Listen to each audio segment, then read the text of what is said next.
네, 안녕하세요. 오하림이라고 합니다. 제목을 카피라이터의 일과 사이드 프로젝트라고 좀 두 가지의 축을 세워봤어요. 일단 제 소개부터 하면 저는 정직원으로 다닌 회사는 4개고 이제 인턴까지 합치면 글쎄요, 10개 되려나? 그런 과정을 거쳤었고 TBWA라는 글로벌 독립 광고 회사에서 가장 오랫동안 카피라이터 생활을 했고 그 이후에 좀 제가 하는 일을 확장을 하고 싶었어요. 그렇게 해서 무신사에서 1년을 마케터로서 보냈고요. 퇴사를 하기 한 2, 3일 전에 29cm라는 이제 저희 회사에서는 본부였죠. 그 본부에서 카피라이터라는 자리를 만들려고 해 라는 소식을 듣게 됐어요. 29cm로 가게 됐고요. 거기에서 또 2년 3개월이라는 시간을 최근까지 보내게 됩니다. 사실 헤드 카피라이터라는 직함은 제가 붙인 거예요. 왜냐면 혼자밖에 없었거든요. 그러다가 브랜드 경험 기획이라는 기획자로서의 삶을 또 살아가게 됩니다. 그리고 책을 4권을 썼어요. 그리고 이런 것도 했습니다. 페이스북을 많이 쓰던 시절에 에듀쿠아 시절이었거든요. 솔직히 얘기하면 에듀쿠아가 정말 힘든 회사였어요. 친구한테 막 회사 욕을 하는데 내가 아무리 카피라이터라도 이 텍스트만으로는 이 빡침을 표현을 할 수가 없다 라고 해서 저는 방금 회의실에서 무슨 일이 있었냐면 하면서 콘티로 만들어줬어요. 근데 친구가 너무 재미있다고 하는 거예요. 그래서 그냥 10분 만에 만들었어요. 이 멘트는 저희과 선배가 했던 말이에요.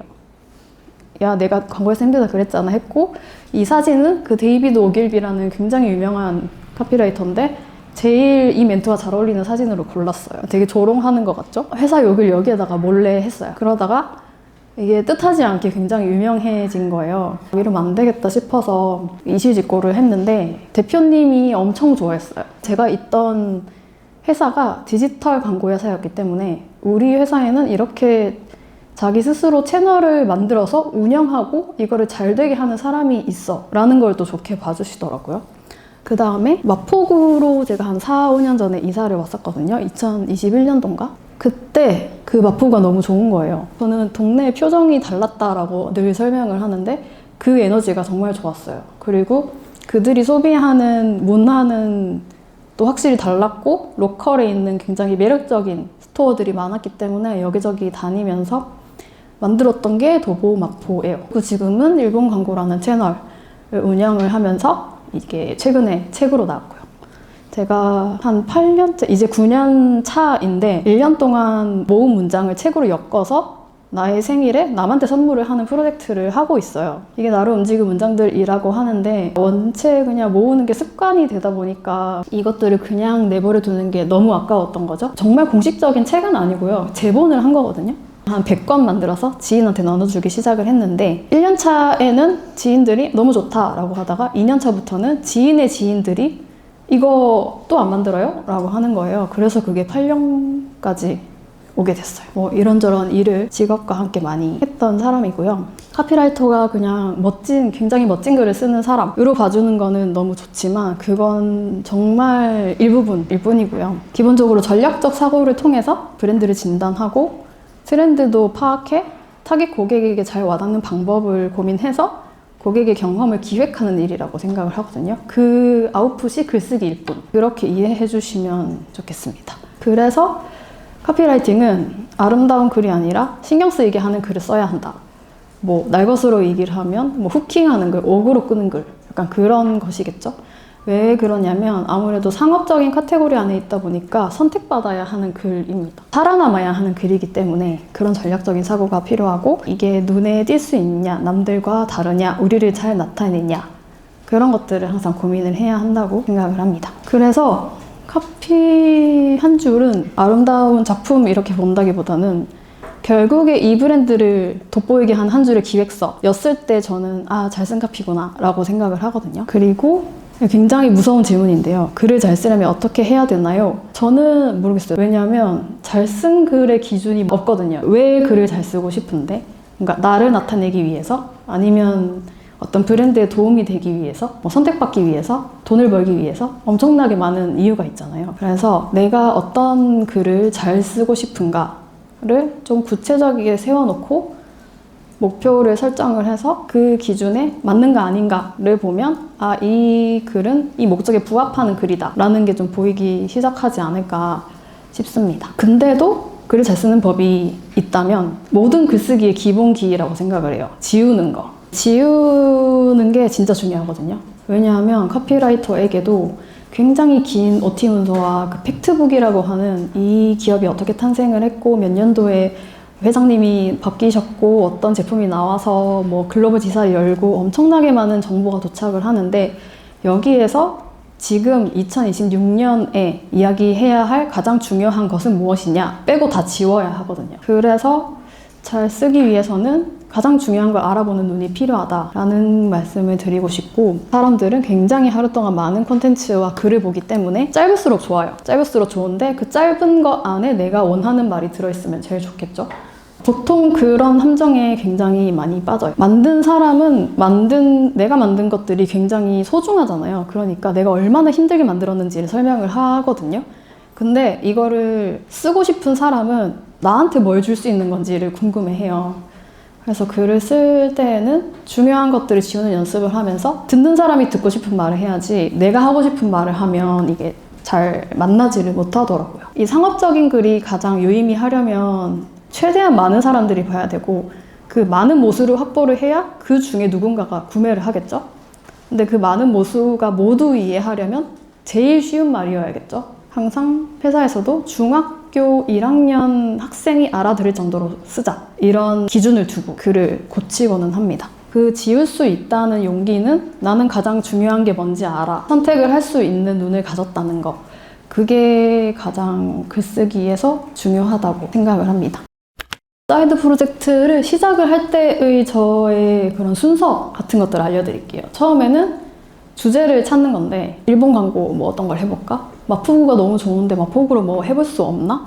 회사가 너무 싫은데 광고에서 욕을 어디다가라도 하고 싶어 라는 생각을 좀 떠올리는 거죠. 거기에서 항상 출발을 했던 것 같고 근데 그것들은 이미 내가 좋아하는 것이나 경험하고 있는 것이었어요. 시장 조사를 해서 지금 로컬 페이지가 많이 없는데 로컬 페이지를 만들어야겠어 라는 생각은 하진 않아요. 왜냐면 제 것이 아니기 때문에 금방 하다가 지칠 확률이 굉장히 높거든요. 좋아하는 걸 하세요. 내가 이미 하고 있는 거, 내 주변에 있는 것에서 찾기를 먼저 시작을 했던 것 같고 그래서 광고에서 힘들다 그랬잖아는 이제 저의 직업에서 찾았고 털어놓는 것만으로도 굉장히 스트레스가 풀리더라고요. 그리고 출근을 매일매일 하니까 소재는 정말 끝이 없었어요. 그리고 도보마포도 이사를 했는데 내 생활 안에 있는 것들을 그냥 주워서 만들기만 하면 되니까 쉬웠고 재미있었고 오래 할 수 있었습니다. 그리고 두 번째는 이걸로 뭘 해봐야겠다 라는 생각이 번뜩 들면 이것에서 또 좀 구체적인 게 필요하더라고요. 도보마포를 예로 들면 그냥 그런 생각이었어요. 그때 로컬 페이지가 1개, 2개 뭐 이렇게 있었거든요. 근데 마포구에는 검색해보니까 없더라고요. 이름은 되게 쉽고 직관적이어야 하고 이 생태계를 담고 있어야 하는데 마포구에 오는 사람들 젊은 친구들이니까 차가 없고 생각보다 이 동네는 되게 넓어 라는 생각에서 시작을 했어요. 사실은 처음에는 걸어서 마포 속으로 였어요. 너무 촌스럽죠. 영어로 써도 이게 안 예쁘더라고요. 그냥 같은 의미의 도보로 바꾸자. 한자로 써도 4글자 딱 떨어지고 영어 스펠링도 예뻐. 약간 이렇게 그런 깊은 고민 없이 태어났고 그냥 원고를 쓰기 시작했어요. 우리가 좋아하는 카페 어딨지? 락데스피릿? 락데스피릿 사장님이 굉장히 오랫동안 락을 하셨었대. 그래서 락데스피릿인 거래. 뭐 이런 것들은 당연히 알고 있으니까 그런 것들로 이야기를 한번 펼쳐보고 그리고 우리가 도보마포잖아. 그러면 항상 맨 마지막에 어디 역에서 도보 몇 분 이거 꼭 붙이자. 그게 우리 정체성인 것 같아. 뭐 약간 그런 것들을 이야기를 하면서 저는 이 아이폰 메모장이 기획서라고 생각을 해요. 세상에는 좋은 말이 너무 많잖아요. 멋진 말이 많고 근데 사람들은 생각보다 이게 손에 잡히는 말을 좋아한다고 생각을 해요. 그래서 뭔가 성실한 사람입니다 라고 설명을 하는 것보다 저는 365일 도시락을 싸는 사람이에요. 한 번도 거르지 않았어요. 라고 하면 와 진짜 성실하구나 라는 말을 하겠죠? 조금 더 구체적인 팩트들로 자신을 설명시키려고 하고 그러니까 내가 좋아하는 것이 생기면 거기에서 시작을 해서 그걸 좀 구체화시키는 작업까지 갔었고 그 다음에 이제 포맷을 잡아요. 내가 꾸준히 할 수 있는 그런 어렵지 않은 포맷으로 만들어보자. 도보마포는 로컬 상점만이 가진 이야기를 꼭 넣어야 돼. 이거는 필수. 그리고 사람들이 아무래도 공유를 많이 할 거기 때문에 자기 스토리 올렸을 때 우리의 첫 장이 되게 예쁘게 보였으면 좋겠어. 이런 생각을 했었고, 그때 당시는 지금의 매거진처럼 첫 장에다가 그렇게 글을 크게 쓰는 데가 없었어요. 그래서 그때 그런 것도 시도를 해봤었고, 그때 당시에는 앞페이지 타이틀이 뭐 을지로 유명한 맛집 탑3 뭐 이런 게 대부분이었거든요. 근데 저희는 좀 다르게 하고 싶었고, 제가 이런 말들을 좋아하기도 하고, 그냥 사람들이 보고 느꼈으면 좋겠는 거를 쓰고 싶어서, 뭐 처음은 주말 낮 망원동이 좋겠어요. 망원동 소개팅 첫 만남 추천 코스 뭐 이런 걸 한다거나, 마포구에 사는 친구들을 섭외를 해서 도보마포 추천 코스, 뭐 도축호 뭐 이런 거 같은 오리지널 콘텐츠도 만들고, 그렇게 발전이 되어갔죠. 굉장히 가벼운 방식으로 우리가 재미를 잃지 않는 정도의 가이드만 정해놓고, 그래서 그때의 모토는 완벽하게 하지 말고 완성만 시키자. 제가 그 이후로도 모든 일에 적용을 시키고 싶은 것들인데, 완벽하려고 하면 아무것도 안 되더라고요. 천천히 잘 만들고 쌓고 쌓아서 성공을 하는 것보다 지금 해서 빨리 실패를 해보자 생각으로 임했었습니다. 빠른 실패를 하려면 빠르게 시작을 해야겠죠. 무조건 가볍게 그냥 뭐가 떠오르면 계정부터 만드시라고 저는 추천을 하고 싶어요. 일본 광고 채널에서도 엄청 많은 실험을 해요. 광고를 보여주기 전에 어떤 예쁜 타이틀로 포맷을 첫째 장에 해볼까? 아니면 폰트를 좀 가독성이 좋은 민고딕으로 해볼까? 뭔가 썸네일의 카피를 좀 숨겨서 다음 장을 보게 할까? 뭐 이런 것들을 계속 실험을 해요. 근데 이게 뭐 피드가 더럽다고 욕하는 사람은 아무도 없거든요. 그래서 나름대로 그 답을 찾아 나가면서 데이터를 계속 확인을 하고, 내가 어렵지 않은 선에서 지속적으로 운영을 할 수 있고, 그렇기 때문에 가장 효과적인 방법으로 가고 있는 길이지 않을까. 근데 저는 뭐 누구 좋으라고 하는 게 아니라 사실은 제가 봤을 때 예뻤으면 좋겠었어요. 그리고 이 과정에서 좀 중요한 게 뭐가 있나 라고 생각을 해봤을 때, 우리는 모두 말이라는 걸 하고 살고 글을 쓰고 사는 사람들이잖아요. 우리는 어떤 사람이 매력 있다고 느끼나를 계속 고민을 했었어요. 브랜드도 매력이 있어야 하고 사람도 그렇기도 하고요. 어떤 말을 하는 브랜드를 내 곁에 두고 나를 대신해서 말하게 하고 싶은가, 뭐 그런 것들을 계속 고민을 하다 보면, 그럼 내 거를 했을 때 나는 어떤 자세를 취해야 그렇게 보이겠는가 에 대한 가이드라인이 좀 세워지지 않을까 라는 생각을 늘 합니다. 말로 주장하는 것보다 그냥 행동으로 보여주는 사람, 그게 가장 확실한 언어인 것 같고요. 주장하는 것이 아니라 행동이 내가 된다라는 거는 뭐 옛날 예적부터 정말 너무 맞는 얘기인 것 같고, 지금은 그런 사람들의 이야기를 들으면서 살고 싶어 하는 시대다라고 생각을 합니다. 지금은 AI가 굉장히 화두인 시대잖아요. 그런 시대라면 더더욱 사람들이 진짜를 엄청 갈망할 것이다. 나를 움직인 문장들을 받으셨죠. 언제부터였는지는 기억이 안 나지만 책과 만화, 드라마와 영화를 즐겁게 보기 시작한 때부터 그 작품의 대사와 장면의 매력에 빠졌던 것 같고, 기억력이 그리 좋지 않았기 때문에 그러면 기록을 해놓자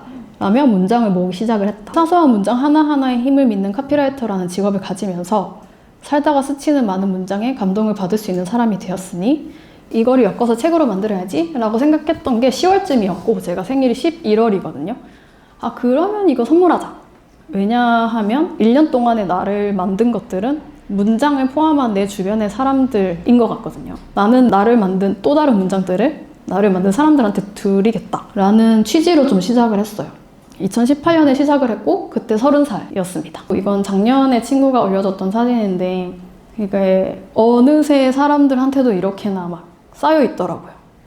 그래서 항상 이런 매년 떼샷을 보는 즐거움이 굉장히 크고요. 내년이면 10년이거든요. 저도 10년 내내 만들지는 몰랐거든요. 근데 이제 제 의지라기보다는 주변 사람들이 궁금해 하니까, 그리고 나는 늘 수집을 하니까 생각을 그렇게 심각하게 하지 않고 하다 보니까 이제 10년이 되었고, 돌아보니 이거 10년 동안 이런 걸 했다는 사람이 그렇게 많지 않겠다. 어떤 나만의 이야기가 될 수 있겠다 라는 생각을 또 하게 됐습니다. 근데 무슨 마음으로 했냐고 물어보면 막 똑똑하고 전략적인 생각을 하진 않았거든요.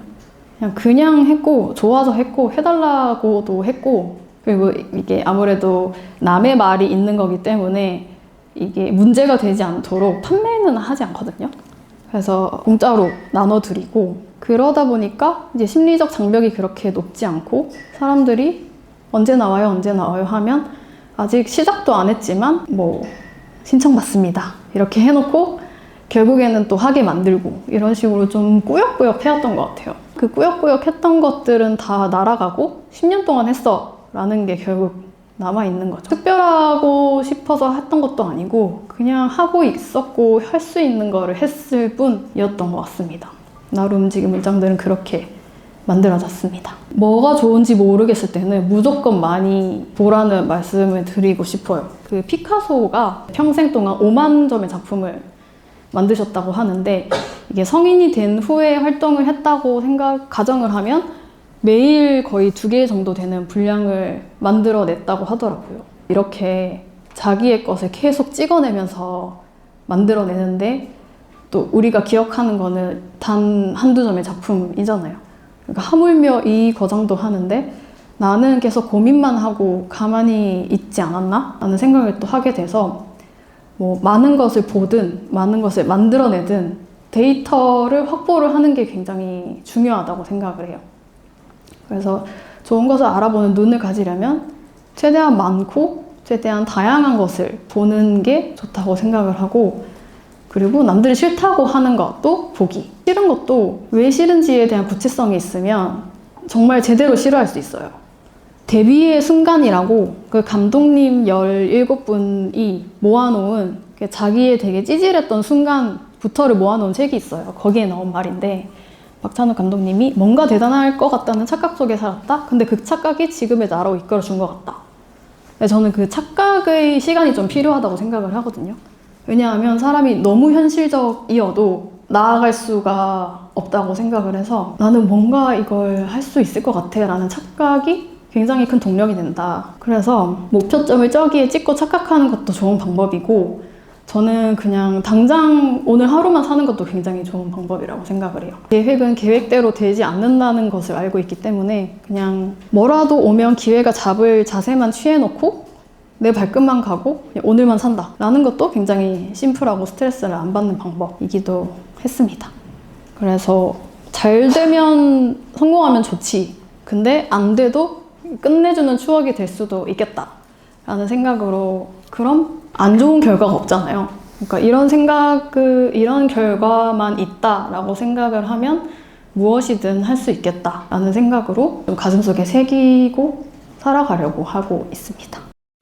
뭐 어떻게 할지는 생각도 못했고 그렇게 별다른 계획이 있지도 않았고요. 한두 달 동안은 쉬다가 이제 쉬면서 줄어드는 잔고에 벌벌 떨면서 어떻게 먹고 살아야 하나 했을 때 이제 제가 막 이런저런 것들을 엄청 많이 했잖아요. 그러니까 이제 연락을 주시는 분들이 생기더라고요. 그래서 그런 분들이랑 합을 맞춰 보는 시간도 지금 가지고 있고, 그리고 개인적으로 29cm에서 친하게 지내던 개발자 친구가 있는데 그 친구한테 2주에 한 번씩 수업을 들어요. 다른 것도 만들고 싶다라는 생각이 있으니까 그 다른 것들을 만들 수 있는 툴 같은 걸 배워볼까? 라는 생각을 하기도 하고, 그냥 정말 흘러가는 흐름에 몸을 맡긴 채 살아가고 있어서 저도 사실 제가 뭘 할지 궁금하고 좀 기대가 되고 있는 상황입니다. 저는 할머니 카피라이터가 되고 싶었는데 시대가 그렇게 두진 않더라고요. 그래서 이런 거 저런 것들을 배우고 있고, 2가지 생각인 것 같아요. 카피라이터를 딛고 어디까지 갈 수 있을까라는 실험을 해본다고 생각을 해서 점점 내가 시작했던 지점에서 제일 멀리 가봐야지 라는 생각이 있고, 그리고 하나의 생각은 사람들이 카피라이터라는 직업을 아직 정말 모른다 라고 생각을 하거든요. 그래서 내가 그래도 카피라이터라고 외치고 다녀야 이 직업을 아는 사람들이 늘어나고 이 시장이 커져야 뭐 후배들한테도 좋고 나도 오래 해먹을 수 있겠다, 약간 그런 생각으로 어떤 공간에서는 카피라이터 하고 또 뒤에서는 카피라이터를 벗어나야지 라는 2가지의 생각을 좀 동시에 가지고 있습니다. 책이라는 게 그 어떠한 연료가 없어도 가장 멀리까지 갈 수 있는 매체거든요. 그래서 책이 저한테 굉장한 많은 기회를 줬어요. 그냥 생각이나 말 같은 거나 그런 것들은 모든 사람이 인스타그램에서 하고 있잖아요. 근데 그것들을 붙잡아 두고 어떤 물성의 형태로 만들었다는 그 수고는 또 아무도 하지 않는 것 같아서 그런 수고스러움을 어떻게 보면 성실하게 했다라는 것들을 굉장히 높이 사주시는 것 같고, 저는 카피라이터는 가장 평범한 사람이 제일 잘 한다고 생각을 하거든요.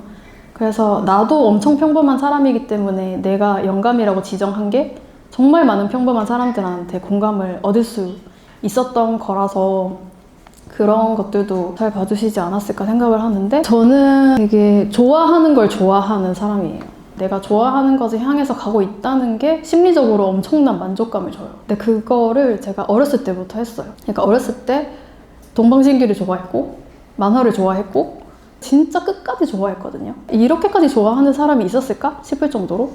근데 그런 저는 좋아하는 마음에 끝까지 가본 게 엄청난 스펙이라고 생각을 해요. 그게 저의 세계를 엄청 넓혀줬고 정신을 건강하게 만들게 해줬고 많은 것들을 만들어내게 해줬거든요. 앞으로도 좋아하는 것들을 계속 엄청나게 좋아하자. 그게 생각을 해보니까 제가 할 수 있는 최고의 재능의 영역이지 않을까라고 생각하고 있습니다. 늦게까지 와주셔서 너무너무 감사드립니다. 네, 감사합니다. 감사합니다.